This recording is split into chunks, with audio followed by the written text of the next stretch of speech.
Sejam muito bem-vindos, pessoal, a mais um vídeo. Meus amigos, no vídeo de agora, nós vamos conversar um pouquinho sobre os jogos que tivemos aí. Tivemos alguns jogos agora de tarde, assisti o jogo do Flamengo e assisti o jogo do Palmeiras.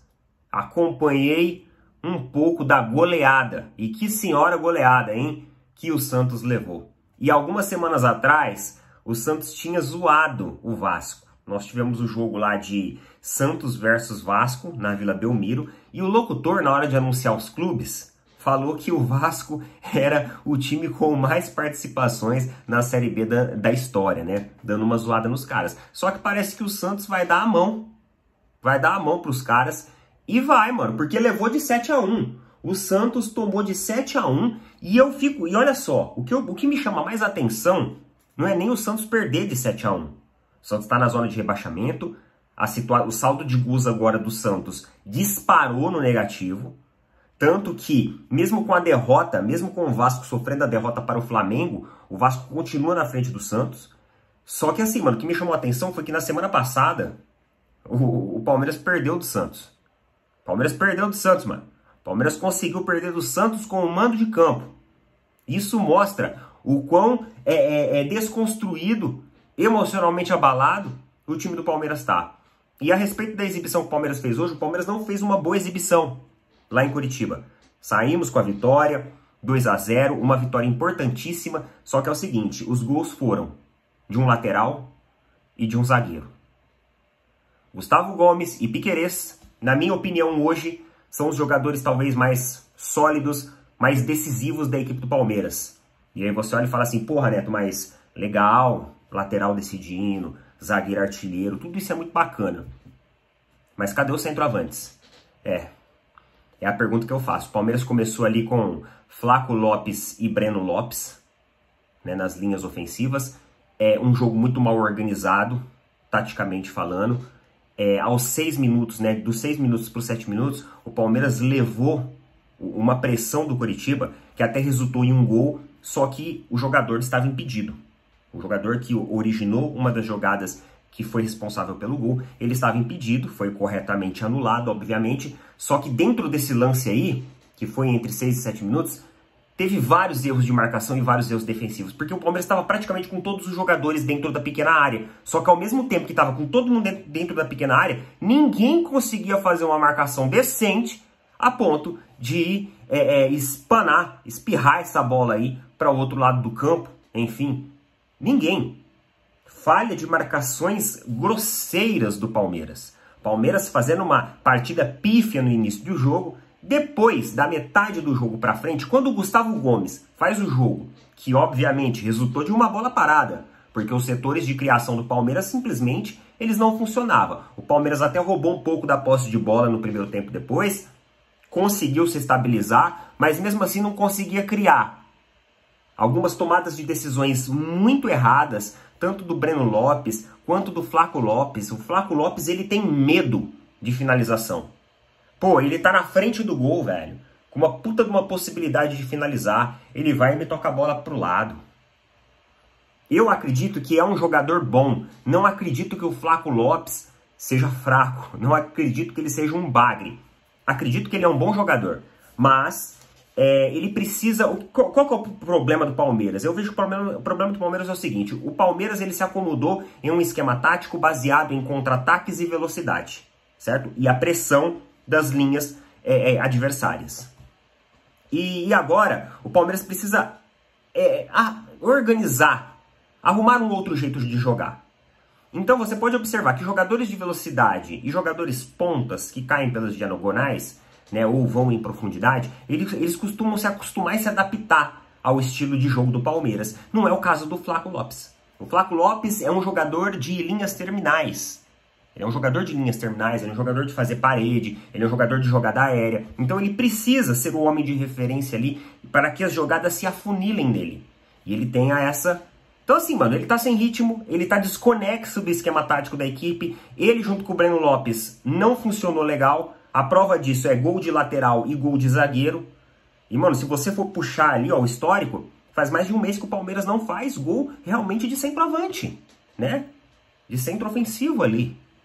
O Palmeiras sofre com isso no Campeonato Brasileiro Mostra um repertório e zero criatividade. E embora tivemos uma vitória hoje e o time melhorou ao longo da partida, melhorou, começou a pressionar o Botafogo, né? Aí no segundo tempo foi entrando os jogadores ali, Rony, né? Os titulares.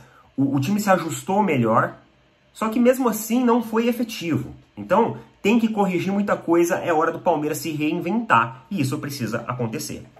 Para não estender muito o vídeo, vamos falar sobre outra partida aí, que também chamou a atenção do dia aí, que eu também assisti, que foi a do Flamengo versus Vasco. Um grande clássico, um clássico de muita intensidade. Cara, foi quase 70 mil pessoas.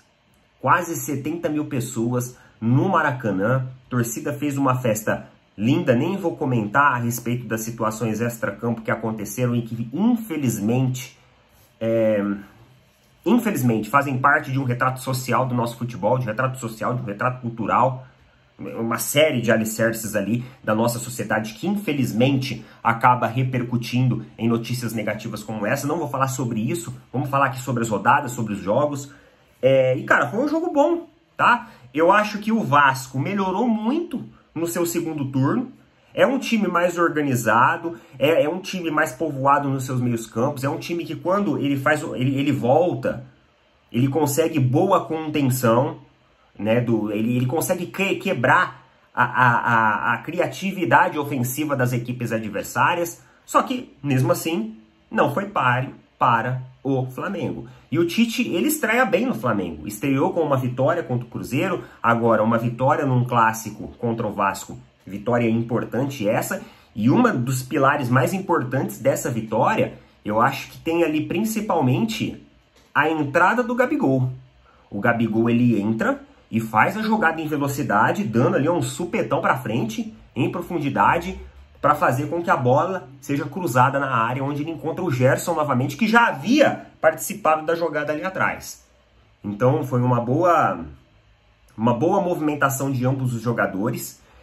Obviamente que o Flamengo tem pontos para ajustar, né, defensivamente falando, tem pontos para ajustar ali no seu meio, claro, mas isso não vai ser um trabalho que vai acontecer do dia para a noite, mas parece que o Tite, ele já traz ali mais raça, mais vontade, uma marcação mais organizada, um time mais disciplinado, com jogadores sabendo realmente as áreas de marcação, o que tem que fazer em campo. O Rossi fez uma atuação excepcional. Esse goleiro novo aí, ó, relativamente novo, né? Fazia tempo que ele estava no elenco, digamos assim, mas não vinha com tanta rodagem. Mas agora ele chega e faz atuações imprescindíveis para as vitórias aí que o Flamengo teve nos últimos jogos. E hoje ele fez de novo, né? Saiu frente a frente ali contra o centroavante do Vasco, né? Tirou o campo de visão do jogador não conseguiu fazer a conclusão, tentou até dar uma cavadinha assim, né? Encobrir o goleiro, mas ele foi mais esperto, ele já chegou apavorando ali, logo na entrada da área, o jogador do Vasco. Então, assim, é um goleiro muito bom, trabalha muito bem com os pés também, tem uma boa precisão, uma boa projeção.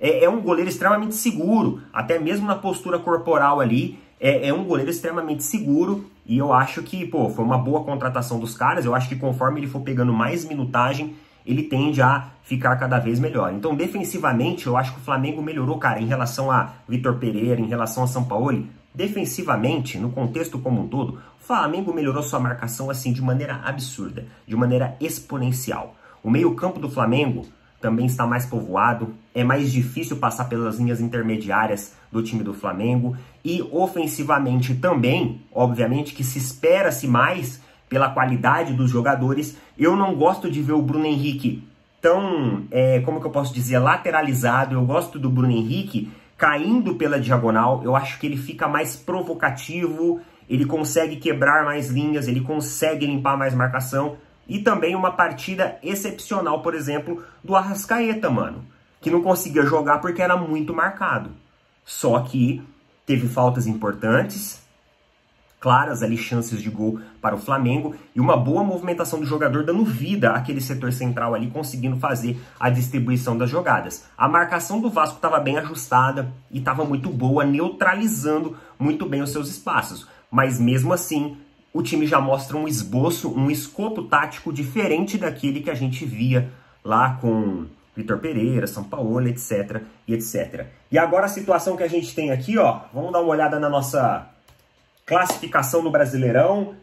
Em primeiro lugar, Botafogo com 59 pontos. Em segundo lugar, com 52 pontos, temos o Red Bull Bragantino. Botafogo empatou, né? Teve aquele jogo, o término do jogo contra o Atlético Paranaense. E em terceiro lugar, o Flamengo com 50 pontos. E quarto lugar, o Palmeiras com 47 pontos. Então o Palmeiras volta no G4, volta a respirar aí aliviado, né? Em busca da vaga da Libertadores. E é isso daí, mano. A gente vai acompanhando, a gente vai repercutindo. Tem mais 11 rodadas pela frente. 11, né? 11 ou 10? 11 ou 10? Ah, enfim, é 11 ou é 10? É uma das duas. Eu acho que é 10. Acho que é 10. 30 pontos. E é isso daí. Coloca nas opiniões aí. Tamo junto, mano. Valeu, falou. Até mais.